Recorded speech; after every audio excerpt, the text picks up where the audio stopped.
Welcome everyone! Thank you for joining me this evening. I'm so excited to have you joining me.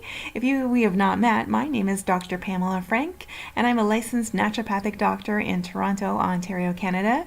I absolutely love providing people with the support they need to achieve their health and wellness goals. If you have any questions during our time together, please feel free to post them in the comments and I will do my best to respond to them quickly. My aim for our time together is to impart to you the knowledge required to realize how beneficial and enjoyable setting and achieving your health-related goals can become.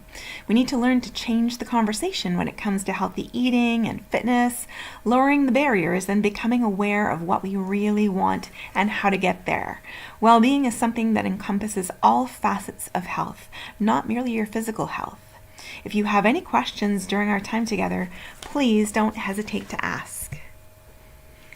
Before you embark on your journey to health, fitness, and overall improved well-being, it's essential to have a clear vision of what it is that you want to achieve.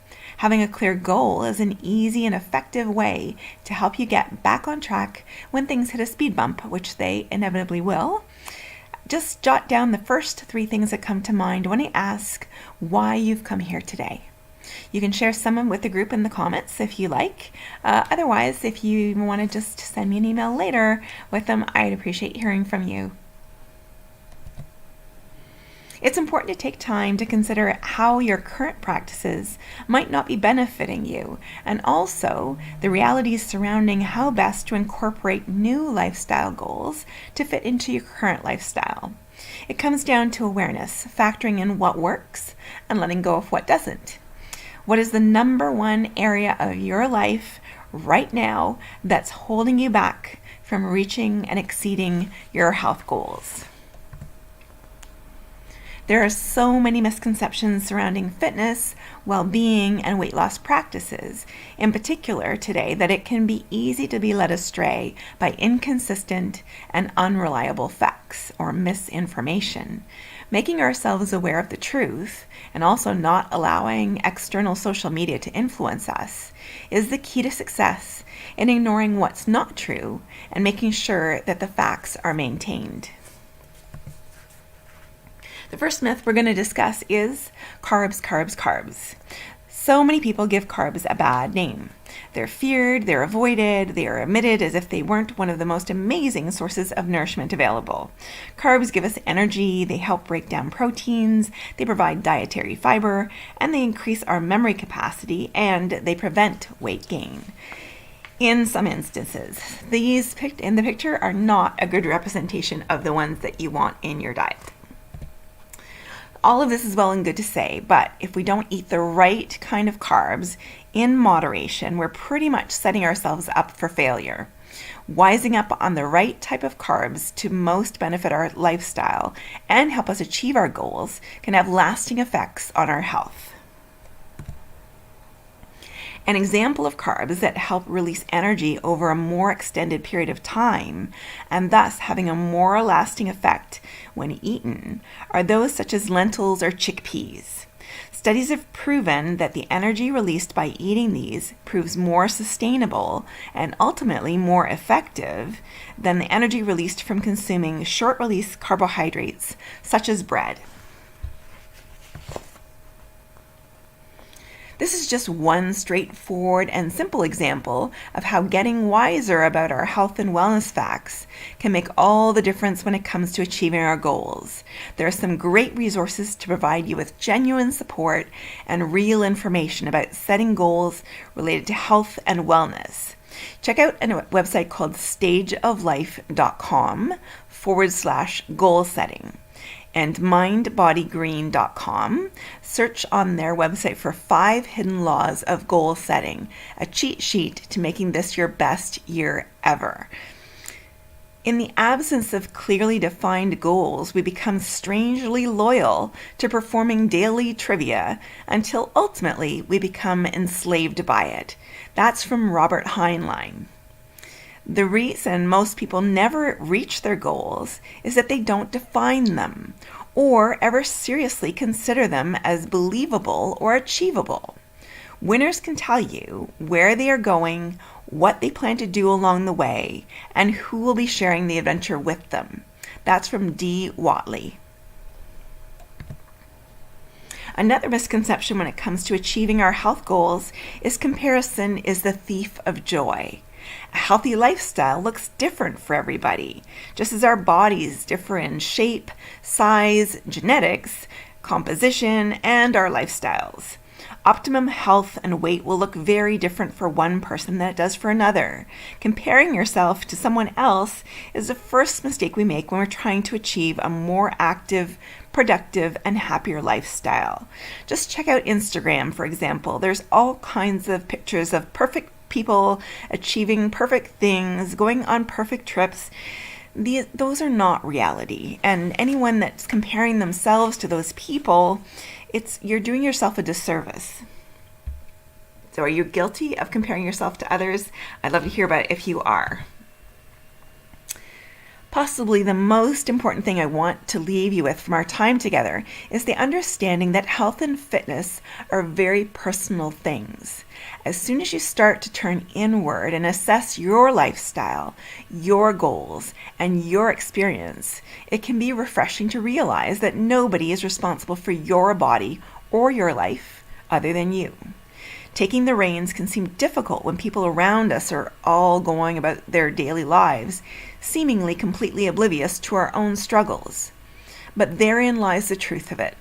Everyone is going through their own journey, and everyone is at different stages of this journey. Who are you to judge or look at them? Comparison only leads to discontent and negative emotions, so do your best to stop with the comparison. Focus on you. The third myth I'm going to discuss is you must work out every day. Okay, so this is not exactly a direct quote from anybody in particular, but I'm sure I'm not alone in having berated myself for missing a day or two of exercise or neglecting my gym membership, yoga mat, or running shoes for a short amount of time. The ironic truth here is that we need to rest our bodies. I want you guys here to write out 2 or 3 self-care sentences that you can tell yourselves when you're feeling guilty for not having worked out. Before the negativity starts to get too intense, what can you say to yourself? Before embarking on your workout for the day, take a second to check in with your body and ask yourself what you would most benefit from today. What form of exercise would most benefit you?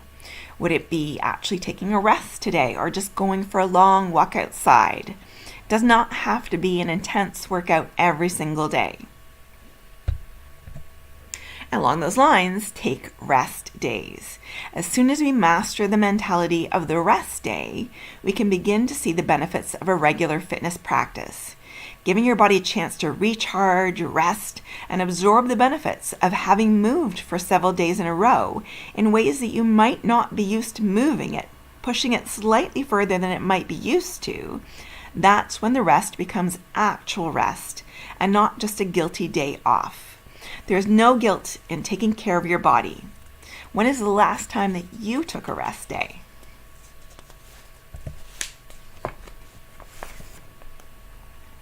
Becoming accountable for your own health and the state of your own body is essential.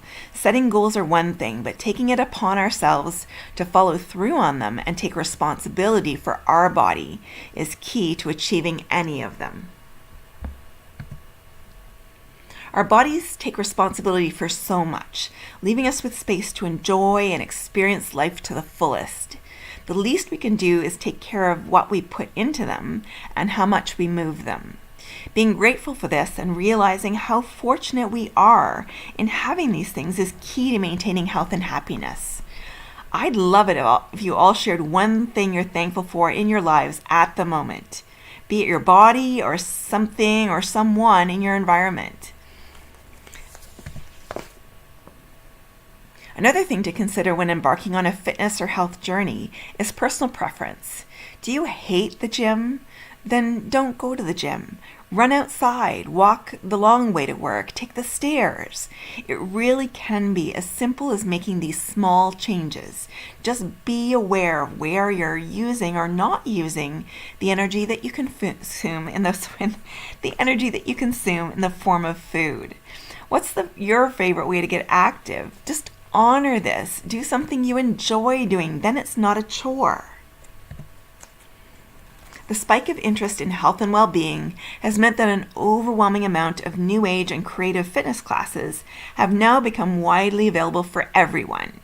If the traditional gym, coffee, meal prep, repeat is not for you, then find your own thing. Take up belly dancing, take up scuba diving, take up swimming, take up any number of other things. Like, for example, personally, I really love the Les Mills on-demand fitness classes. I can do them at home. I don't need any particular equipment. I can do them in the limited space that I may have. And there's such a wide variety of different class types that I can choose from. And it's a pretty reasonable membership at $25 a month. So I don't need any special equipment. I don't need to go to a gym. It saves me the time commuting back and forth to a gym. I can shower in my own shower at home afterwards. And I can choose from ballet bar classes, body pump classes, body combat classes, yoga type classes, CX Works, which is sort of a strength conditioning kind of class. So there's such a wide variety of classes. I can do them whenever I want, not on someone else's schedule. I can do them from the comfort of my own home. And I can still get all the benefits of exercise and working out. Just move your body. In the end, it all comes down to moving your body in whatever way feels right for you and fits your lifestyle. Setting goals are great and are an effective way of clarifying what we want to begin. But I've always found that it's the way to achieving whatever goal I've set myself that I realize how much I enjoy simply the process of getting there.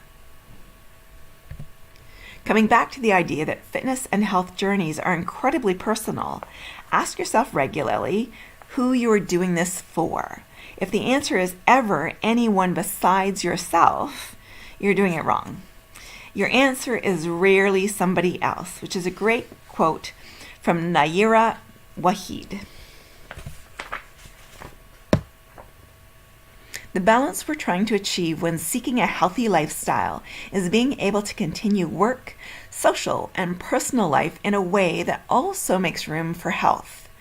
Poor health prevents us from enjoying everything else that life has to offer.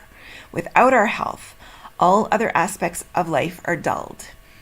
What things could you remove from your life that would help you more effectively achieve your goals? This can be tough to answer, so feel free to make a personal note. For example, in the case of somebody who wants to quit smoking, one of the things that's really helpful is sometimes to add in healthy lifestyle habits before you actually try quitting. So if you start to implement a gym membership or a workout routine and you start to eat, you meal prep and you have healthy meals all set up for yourself for the week. So you've got so many other healthy habits in your life and you hang around with healthy people who don't smoke. Eventually it becomes that there's just really no more room for unhealthy habits like smoking. Make the time for yourself, whether it's 10 or 15 minutes, 2 hours, or even just a minute of becoming aware of yourself before you choose an unhealthy meal. Make the time for fitness. Make the time for health. Your friends and family will thank you as they'll get to spend time with a healthier, happier, more balanced you. Your body will thank you. It will be stronger and able to experience more. What are you waiting for? Go out there and start doing it. Another key component to achieving your goals is to visualize your own success. What will it look like when you reach your goal? How will you feel? What will your next goal be after that? The fact of the matter is that life goals can and should be endless. Achieving one goal, whether that be health or financial, is not the be-all and end-all that will lead to your infinite happiness. Setting and achieving goals means celebrating in your accomplishments, but also creating a new vision. Life is always a work in progress. If you need one-on-one support, if you're feeling a little bit overwhelmed or challenged by this, I'm always here and I'm always happy to help. You can call me anytime at 416-481-0222. You can email me at pfranknd@forcesofnature.ca. That's pfrank, N like Nancy, D like David, at forcesofnature.ca, or visit my website for more information at naturopathtoronto.ca. That's naturopath, naturopath, Toronto.ca. Thanks for being with me this evening. I really appreciate you. And if you need any help, again, please feel free to reach out. Feel free to post in the comments and I will answer you directly. Thanks so much. Have a great evening.